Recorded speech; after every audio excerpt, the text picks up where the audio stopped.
Soyez les bienvenus pour une nouvelle histoire révoltante. Dans l'histoire d'aujourd'hui, je suis revenu parler à mon père après 30 ans de silence. Je ne m'attendais pas à ce qu'il gardait un secret aussi dévastateur. Prenez un moment pour réfléchir à la leçon que cette histoire va vous offrir. Et si elle vous plaît, pensez à vous abonner à notre chaîne et à la partager avec ceux que vous aimez. Merci et bonne histoire. 30 ans se sont écoulés depuis la dernière fois que j'ai parlé à mon père, Pierre Moreau. Une querelle idiote, alimentée par la fierté et l'entêtement, nous a séparés pendant des décennies. J'avais seulement 18 ans quand j'ai décidé de quitter la maison et de construire ma propre vie, loin de l'ombre de mon père. À l'époque, il était un avocat renommé à Paris, connu pour son tempérament fort et son dévouement inlassable au travail. Moi, Luc Moreau, j'étais un jeune rebelle, plein de rêves et avide de liberté. Notre dernière rencontre a été marquée par des cris et des accusations. Mon père voulait que je suive ses traces, que je devienne avocat comme lui. Mais j'avais d'autres plans. Je voulais être écrivain, voyager dans le monde et vivre intensément chaque moment. Quand je lui ai parlé de ma décision, sa réaction a été explosive. « Tu gâches ton avenir !» a-t-il vociféré, le visage rouge de colère. « Écrivain ? Ce n'est pas une profession, Luc. Tu dois être responsable, penser à ton futur. » Je ne me suis pas laissé intimider. J'étais déterminé à suivre mon propre chemin, même si cela signifiait renoncer au confort et à la sécurité que mon père pouvait m'offrir. « Je ne veux pas vivre ta vie, papa !» ai-je crié en retour. « Je veux trouver mon propre chemin, écrire mes propres histoires. Je ne peux pas rester prisonnier de tes rêves. » Mon père m'a regardé avec un mélange de déception et de tristesse. « Si c'est ce que tu veux, alors pars, mais ne t'attends pas à ce que je soutienne cette folie. » Je suis parti de la maison cette même nuit, avec seulement un sac à dos et un carnet plein d'idées. J'ai voyagé à travers l'Europe, travaillant dans des emplois temporaires pour subvenir à mes besoins tout en écrivant mes histoires et poèmes. Ce furent des années difficiles, de solitude et d'incertitude, mais je ne regrettais pas un seul instant. Avec le temps, j'ai réussi à publier quelques-uns de mes écrits et j'ai commencé à gagner en reconnaissance dans le milieu littéraire. Mais malgré le succès, j'ai toujours ressenti un vide dans mon cœur. L'absence de mon père était comme une blessure qui ne cicatrisait jamais complètement. Je pensais constamment à lui. Comment allait-il ? Continuait-il à exercer le droit ? S'était-il remarié après la mort de ma mère ? Autant de questions qui me hantaient, mais je n'avais jamais eu le courage de chercher les réponses.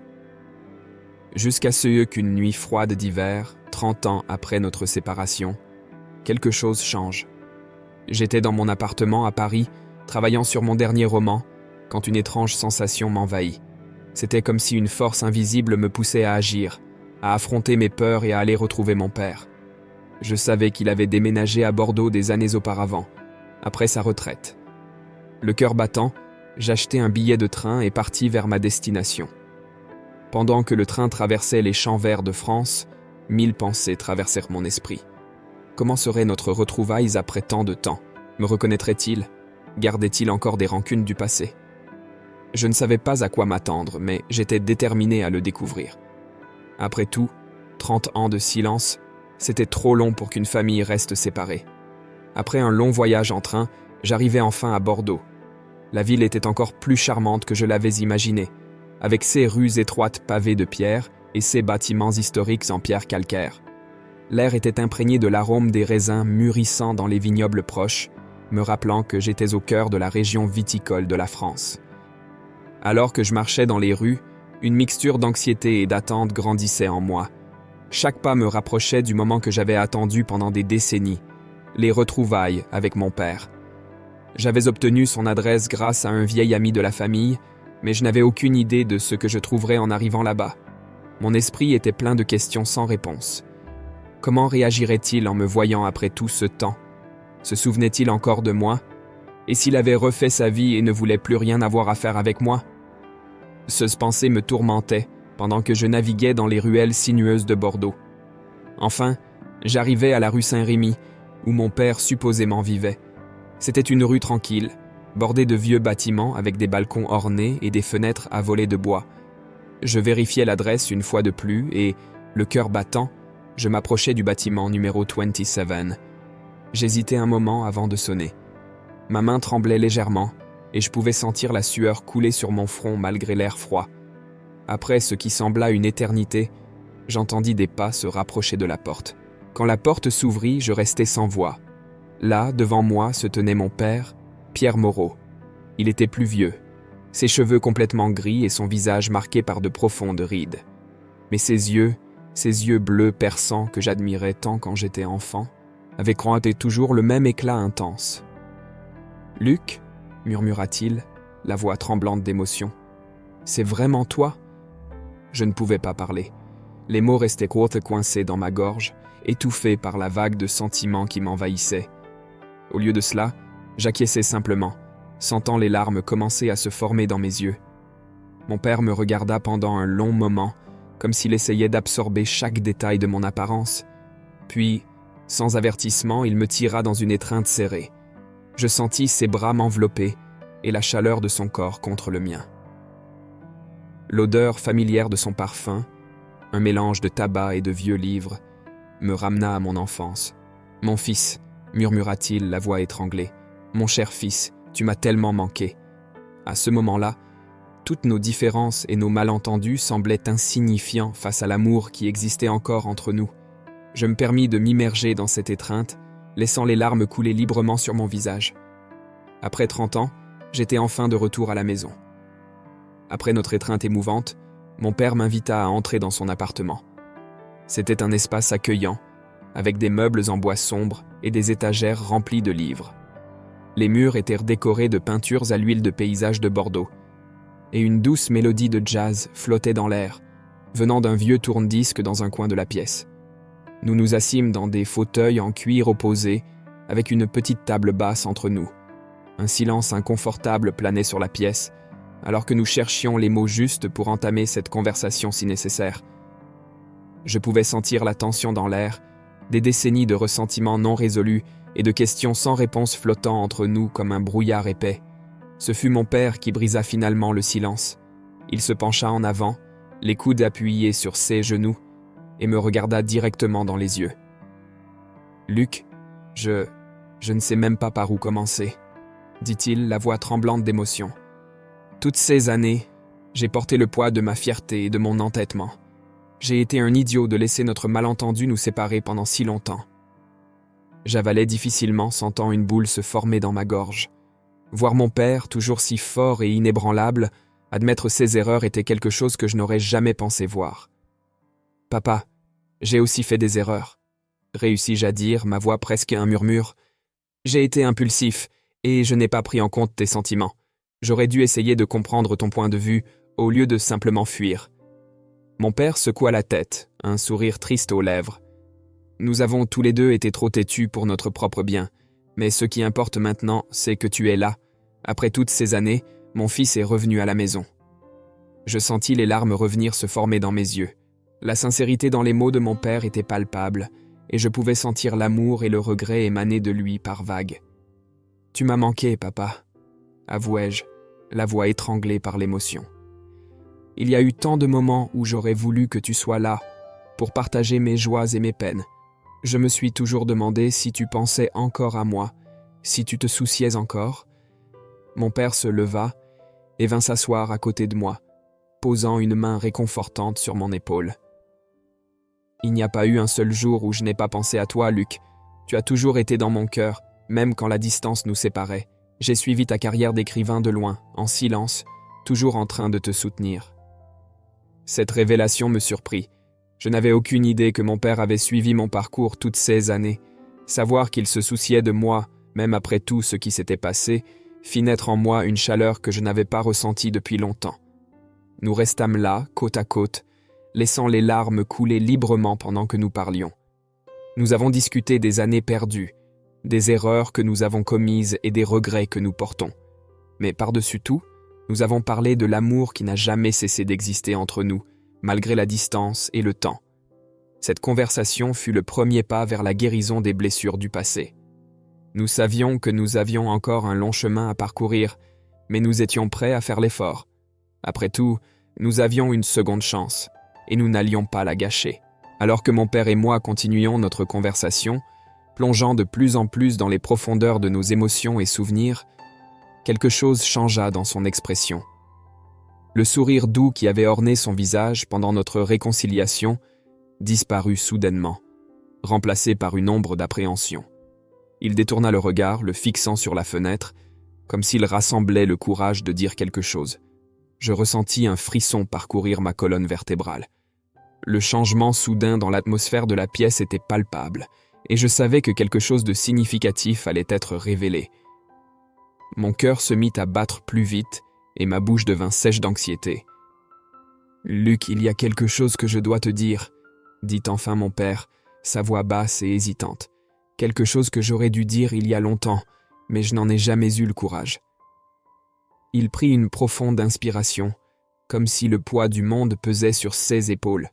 Je me penchai en avant, mon attention totalement focalisée sur lui, attendant les mots qui allaient tout changer. « Tu as une sœur, Luc, » révéla-t-il, les mots sortant en un souffle tremblant. « Elle est née quelques années après ton départ, je ne t'en ai jamais parlé. » J'eus l'impression que le sol s'était ouvert sous mes pieds. Une sœur? Comment était-ce possible? Mon esprit commença à tourner, essayant de traiter cette information choquante. Un mélange d'émotions m'envahit, surprise, confusion, colère et, enfin, une pointe de trahison. Comment as-tu pu me cacher une chose pareille, papa? Parvins-je à demander, ma voix tremblante d'indignation. Toutes ces années, j'avais une sœur et je ne le savais pas. Pourquoi ne m'as-tu pas dit? Mon père baissa la tête, la culpabilité marquée sur son visage. J'ai eu peur, Luc. Après ton départ, j'ai rencontré quelqu'un. Nous sommes tombés amoureux et, bien, ta sœur est le fruit de cette union. Mais j'avais peur de ta réaction, peur que tu penses que je t'avais remplacé. Je ressentis une vague d'émotions conflictuelles m'envahir. D'un côté, j'étais en colère qu'il ait caché quelque chose d'aussi important. Mais de l'autre, je pouvais comprendre sa peur. Notre relation était déjà fragile, et il craignait probablement que la nouvelle d'une nouvelle famille puisse m'éloigner encore plus. « Papa, je ne sais pas quoi dire, » avouai-je, passant mes mains dans mes cheveux en signe de frustration. C'est beaucoup à assimiler. Une sœur, après toutes ces années? Mon père tendit la main et saisit la mienne, ses yeux pleins de regret. Je sais que j'ai fait une erreur en ne te le disant pas avant, Luc. J'ai porté ce secret pendant trop longtemps, redoutant ta réaction. Mais maintenant que tu es ici, je savais que je devais être honnête. Tu mérites de connaître la vérité. Je restai silencieux un moment, essayant d'absorber tout ce qui avait été dit. L'idée d'avoir une sœur était à la fois excitante et effrayante. Je me demandais comment elle était, si nous avions des points communs, si elle savait à propos de moi. Quel est son nom? Demandai-je, ma voix presque un murmure. Camille, répondit mon père, un sourire doux aux lèvres. Elle est une jeune femme incroyable, Luc. Intelligente, gentille et pleine de vie. Je suis sûr que vous vous entendrez très bien. J'acquiesçai, encore étourdi par la révélation. Je savais qu'il me faudrait du temps pour tout assimiler, pour accepter cette nouvelle réalité, mais, au fond de mon cœur, je sentais une étincelle d'espoir. Peut-être, après tant d'années de solitude et de déconnexion, aurais-je enfin une chance d'avoir à nouveau une famille. Je regardais dans les yeux de mon père, voyant le regret et l'amour qui y étaient reflétés. Je veux la rencontrer, papa. Je veux rencontrer ma sœur. Mon père et moi avons parlé pendant des heures, mettant toutes les cartes sur la table. Il m'a parlé de Camille, de la façon dont elle a grandi et est devenue une jeune femme brillante et pleine de vie. Chaque mot qu'il disait faisait monter en moi un mélange d'émotions, de la joie à l'idée d'avoir une sœur, de la tristesse pour les années perdues de sa vie, et une pointe de jalousie pour elle, qui avait eu l'amour et la présence de notre père pendant tout ce temps. Mais quelque chose d'autre me dérangeait, une question que je devais poser, même si je craignais la réponse. « Papa, » commençai-je, la voix tremblante d'appréhension, « pourquoi n'as-tu jamais parlé de moi à Camille? Elle sait qu'elle a un frère? » Mon père soupira profondément et je pus voir la douleur et le regret inscrits sur son visage. « Non, Luc, elle ne sait pas pour toi. Je n'ai jamais eu le courage de lui dire. » Une vague de colère et de douleur m'envahit. Comment avait-il pu refuser à Camille la connaissance de mon existence? Comment avait-il pu me refuser la chance de faire partie de sa vie pendant toutes ces années? Comment as-tu pu, papa? Explosai-je, ma voix s'élevant avec chaque mot. Comment as-tu pu nous cacher à moi et à Camille que nous avions l'un l'autre? Tu nous as privés de tant de moments, de tant de souvenirs que nous aurions pu créer ensemble. Mon père se recroquevilla devant mon explosion, la culpabilité clairement visible dans sa posture. Je sais, Luc, j'ai été lâche. Je pensais que ce serait plus facile pour nous tous si nous gardions nos vies séparées. Je ne voulais pas que Camille sente qu'elle vivait dans l'ombre d'un frère absent, et je ne voulais pas que tu te sentes remplacé par elle. Mais ce n'était pas ta décision à prendre, papa, rétorquai-je, sentant les larmes de frustration et de douleur brûler dans mes yeux. Tu n'avais pas le droit de nous refuser ce lien, cette connexion. La famille n'est pas quelque chose que l'on choisit, c'est quelque chose que l'on honore et que l'on valorise, peu importe à quel point c'est compliqué. Mon père baissa la tête, et je pus voir les larmes couler sur ses joues. Tu as raison, Luc, j'ai fait une erreur, une terrible erreur. J'ai laissé mes peurs et mes insécurités me contrôler, et j'ai fini par blesser les deux personnes les plus importantes de ma vie. Il leva les yeux pour rencontrer les miens, et la sincérité et le regret que j'y vis furent accablants. Je suis désolé, mon fils, je suis désolé pour tout. Je sais que je ne peux pas changer le passé, mais je veux faire tout ce qui est en mon pouvoir pour réparer les choses maintenant. Je veux que toi et Camille vous connaissiez. Je veux que nous soyons une vraie famille. Je sentis ma colère commencer à se dissiper devant la sincérité des paroles de mon père. Je savais qu'il était honnête, qu'il regrettait vraiment ses erreurs. Et, au fond de mon cœur, je savais que garder rancune et ressentiment ne nous mènerait nulle part. Je comprends, papa, dis-je, ma voix s'adoucissant. Ça ne sera pas facile, et il faudra du temps pour guérir toutes les blessures. Mais je suis prêt à essayer, pour nous et pour Camille. Elle mérite de connaître la vérité, elle mérite de savoir qu'elle a un frère qui l'aime et qui veut faire partie de sa vie. Mon père hocha la tête, un sourire d'espoir se formant sur ses lèvres. Merci, Luc. Merci de me donner cette chance, de nous donner cette chance. Je promets que je ferai tout ce que je peux pour être le père que vous méritez tous les deux. Après notre conversation émotive et révélatrice, mon père et moi décidâmes qu'il était temps que Camille apprenne la vérité sur moi. Il prit le téléphone et composa son numéro, ses mains tremblant légèrement en attendant qu'elle réponde. Je l'observais attentivement, mon cœur battant la chamade dans ma poitrine. J'étais sur le point de parler à ma sœur pour la première fois, une personne qui partageait mon sang, mais qui jusqu'alors était une parfaite inconnue pour moi. « Allô, papa ?» entendis-je une voix douce et mélodieuse de l'autre côté de la ligne. C'était Camille. Je sentis un frisson parcourir mon échine en entendant sa voix, une sensation étrange de familiarité et de nouveauté à la fois. « Camille, ma chérie », commença mon père, la voix tremblante d'émotion. « Il faut que tu viennes à la maison. Il y a quelqu'un que tu dois rencontrer. » Il y eut une pause de l'autre côté de la ligne, et j'imaginais la confusion et la curiosité passer sur le visage de Camille. « Quelqu'un que je dois rencontrer? Qui est-ce, papa? Que se passe-t-il? » Mon père prit une profonde inspiration, cherchant les mots justes. « C'est ton frère, Camille, ton frère Luc. Il est ici avec moi et il est impatient de te rencontrer. » Le silence qui suivit fut assourdissant. Je pouvais sentir la tension grandir à chaque seconde qui passait, imaginant 1000 scénarios différents dans ma tête. Comment Camille réagirait-elle? Serait-elle heureuse d'apprendre qu'elle avait un frère? Ou se sentirait-elle trahie d'avoir été tenue dans l'ignorance pendant tant d'années? Mon frère? Finit par parler Camille, la voix tremblante de choc et d'incrédulité. Papa, comment... Je ne comprends pas. Comment puis-je avoir un frère que je n'ai jamais connu? Mon père ferma les yeux, la culpabilité et le regret inscrits sur son visage. Je suis désolé, Camille. C'est une longue histoire et je te promets que je t'expliquerai tout quand tu seras ici. S'il te plaît, viens. Ton frère t'attend. Après un moment d'hésitation, Camille accepta de venir. Mon père raccrocha et se tourna vers moi, un sourire nerveux sur les lèvres. Elle est en route, Luc. Bientôt, vous vous connaîtrez enfin. J'acquiesçais, incapable de trouver des mots pour exprimer le mélange d'émotions qui m'envahissait. Anxiété, peur, espoir, amour, tout se mêlait en moi, créant un tourbillon qui menaçait de m'engloutir. Pendant que nous attendions Camille, mon père et moi restâmes silencieux, chacun perdu dans ses pensées. Je me demandais comment serait le moment où je la verrais enfin, si je pourrais reconnaître des traits familiers sur son visage, si nous ressentirions une connexion instantanée. Une demi-heure plus tard, nous entendîmes un coup léger à la porte. Mon père se leva, me lançant un regard encourageant avant d'aller ouvrir.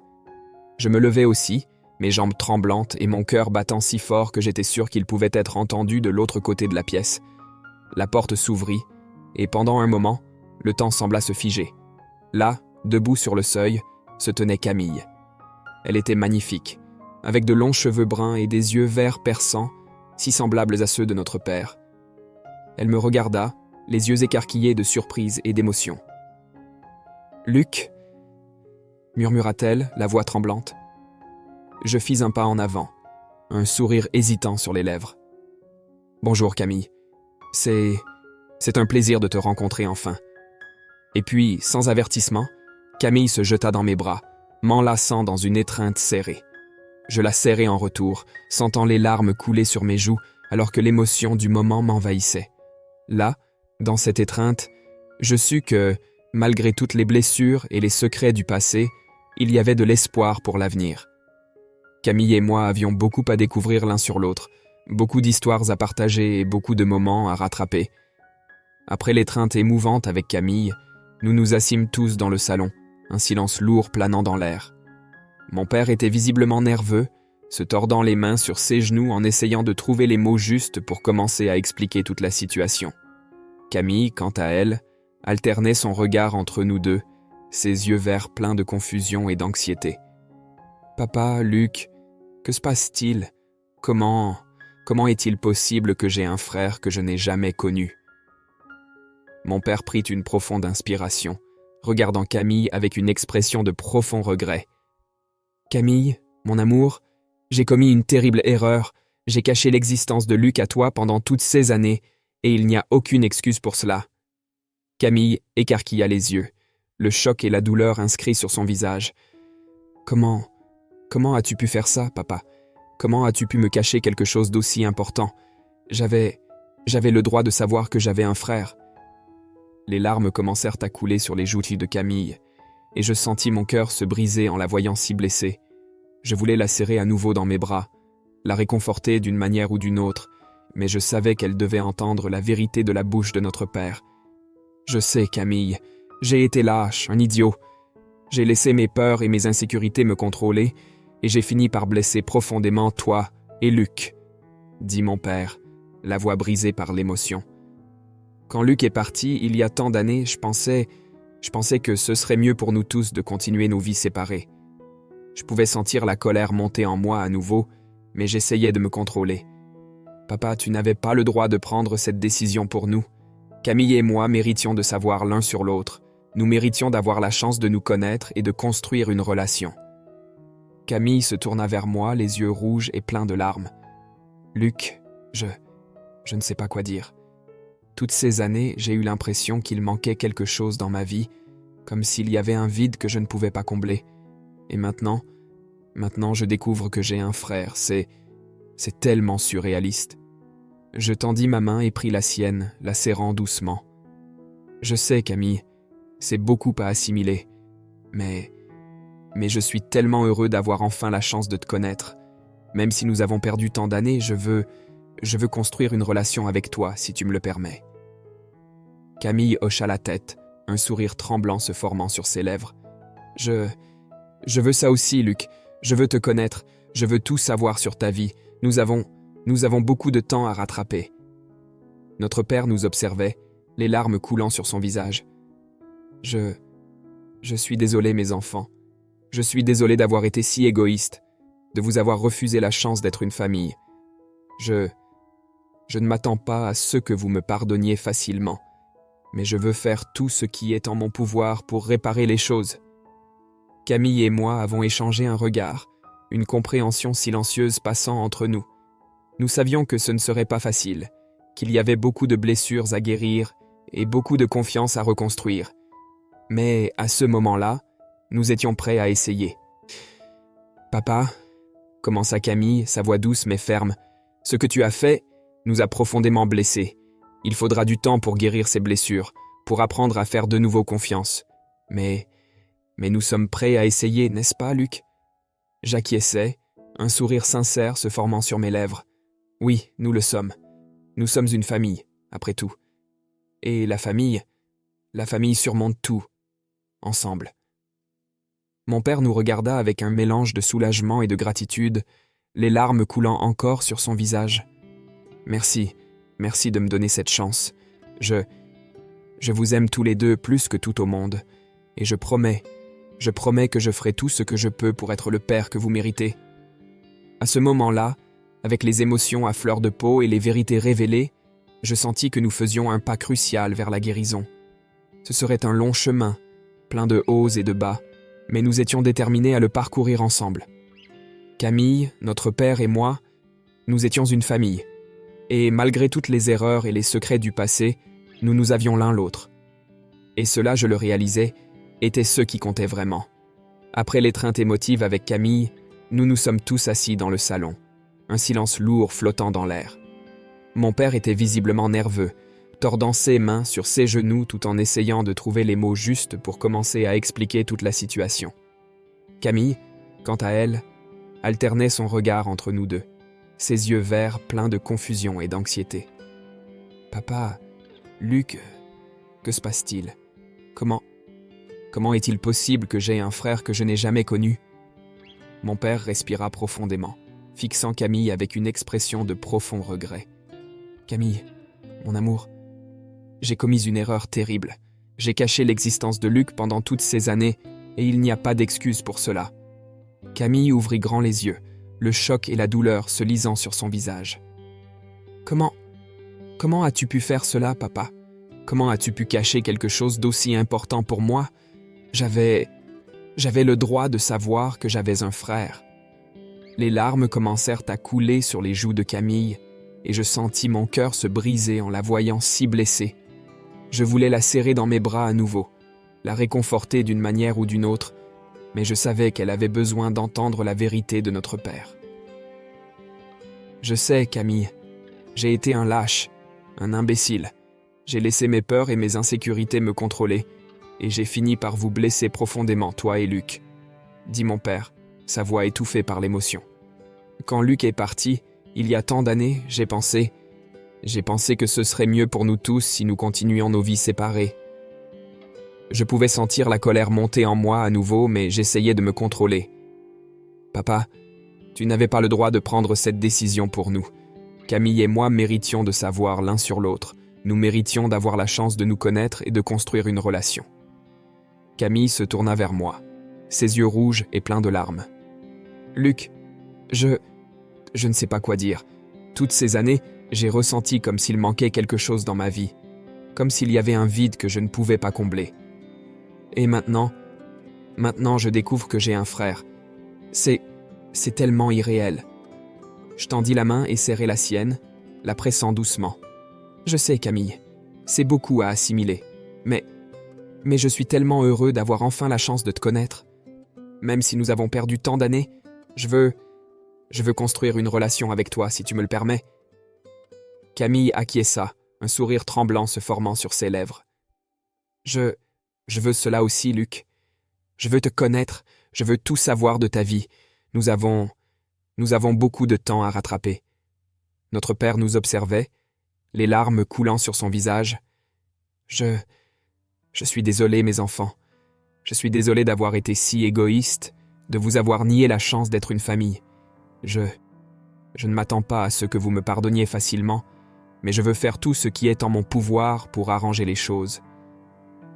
Camille et moi avons échangé un regard, une compréhension silencieuse passant entre nous. Nous savions que ce ne serait pas facile, qu'il y avait beaucoup de blessures à guérir et beaucoup de confiance à reconstruire. Mais, à ce moment-là, nous étions prêts à essayer. « Papa » commença Camille, sa voix douce mais ferme. « Ce que tu as fait nous a profondément blessés. Il faudra du temps pour guérir ces blessures, pour apprendre à faire de nouveau confiance. Mais nous sommes prêts à essayer, n'est-ce pas, Luc ?» J'acquiesçai, un sourire sincère se formant sur mes lèvres. Oui, nous le sommes. Nous sommes une famille, après tout. Et la famille surmonte tout, ensemble. Mon père nous regarda avec un mélange de soulagement et de gratitude, les larmes coulant encore sur son visage. Merci, merci de me donner cette chance. Je vous aime tous les deux plus que tout au monde. Et je promets que je ferai tout ce que je peux pour être le père que vous méritez. À ce moment-là, avec les émotions à fleur de peau et les vérités révélées, je sentis que nous faisions un pas crucial vers la guérison. Ce serait un long chemin, plein de hauts et de bas, mais nous étions déterminés à le parcourir ensemble. Après notre conversation émotive et révélatrice, Camille, notre père et moi avons passé le reste de la journée ensemble, partageant des histoires, riant et pleurant en essayant de rattraper le temps perdu. Ce fut une journée intense, pleine de hauts et de bas, mais aussi remplie d'amour, de pardon et d'espoir. Quand la nuit est arrivée, Camille et moi avons décidé de faire une promenade dans les rues de Bordeaux, juste nous deux. Nous voulions avoir la chance de discuter en tête-à-tête, de commencer à construire notre relation de frères et sœurs sans l'ombre des erreurs du passé planant au-dessus de nous. En marchant le long de la rue Sainte-Catherine, le cœur battant de la ville, Camille se tourna vers moi avec un sourire hésitant. « Luc, j'essaie encore de tout assimiler. C'est tellement irréel de penser que j'ai un frère, quelqu'un qui partage mon sang et mon histoire. » Je lui souris en retour, ressentant une vague d'affection pour cette jeune femme incroyable qui était ma sœur. « Je sais, Camille, c'est beaucoup à absorber. Mais je suis tellement heureux d'avoir enfin la chance de te connaître.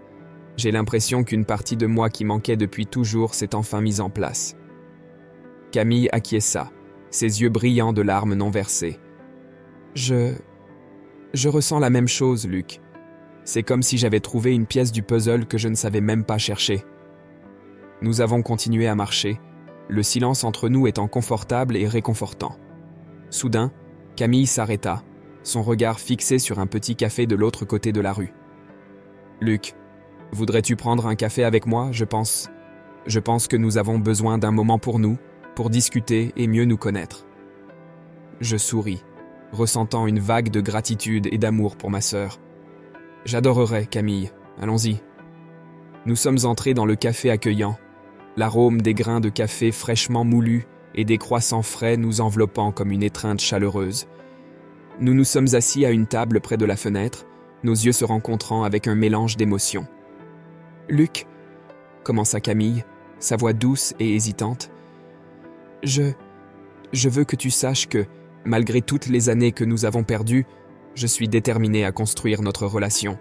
Je veux faire partie de ta vie et je veux que tu fasses partie de la mienne. » Je sentis un nœud dans la gorge, ému par la sincérité et l'amour dans les paroles de Camille. Je veux cela aussi, Camille. Plus que tout. Je sais que ce ne sera pas facile, que nous avons beaucoup à apprendre l'un de l'autre, mais je suis prêt à faire tous les efforts nécessaires. Tu es ma famille, et c'est ce qui compte le plus pour moi. Camille tendit la main sur la table, tenant la mienne avec fermeté. Nous allons y arriver, Luc.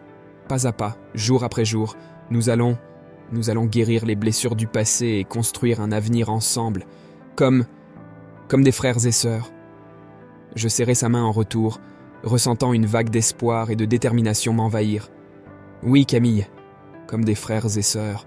Et avec papa aussi. Je sais qu'il faudra du temps pour lui pardonner complètement, mais je pense que nous méritons tous une seconde chance. Camille acquiesça, un sourire doux se formant sur ses lèvres. Tu as raison, Luc. Papa, il a fait des erreurs, mais je vois à quel point il regrette, à quel point il nous aime. Nous allons lui donner la chance d'être le père que nous aurions toujours dû avoir. Nous restâmes là, main dans la main, souriant l'un à l'autre pendant que le café refroidissait dans nos tasses. À ce moment-là, je sentis que tout se mettait en place, que les pièces du puzzle de ma vie s'unissaient enfin pour former une image complète. J'avais retrouvé mon père, plein de remords et déterminé à réparer ses erreurs. Et maintenant, j'avais Camille, ma sœur, ma famille. Ensemble, nous pourrions guérir les blessures du passé et construire un avenir radieux rempli d'amour, de pardon et de nouvelles mémoires. Quand nous avons quitté le café et sommes retournés à la maison de notre père, Je savais que je rentrais vraiment chez moi. Pas seulement dans un lieu physique, mais dans un foyer émotionnel, un endroit où j'appartenais, où j'étais aimé et accepté inconditionnellement. En entrant dans le salon, nous avons trouvé notre père endormi sur le canapé, une expression paisible sur son visage. Camille et moi avons échangé un regard affectueux, sachant sans parole ce que nous devions faire. Nous nous sommes approchés de lui silencieusement, chacun de nous se blottissant d'un côté du canapé. Avec précaution pour ne pas le réveiller, nous nous sommes nichés à ses côtés, comme si nous étions à nouveau des enfants, cherchant le réconfort et la sécurité dans les bras de notre père. Et là, dans ce salon chaleureux à Bordeaux, avec le doux bruit de la respiration de notre père et la chaleur des bras de ma sœur, je savais que j'étais exactement là où je devais être. Après tant d'années de solitude, de questions sans réponse et de blessures non guéries, j'avais enfin retrouvé mon chemin vers la maison, vers ma famille. Et tandis que je m'endormais, bercé par l'amour et la paix qui m'entouraient, je savais que, peu importe ce que l'avenir réservait, nous aurions les uns les autres. Père, fils et fille, frères et sœurs. Une famille, enfin complète, enfin guérie, enfin à la maison.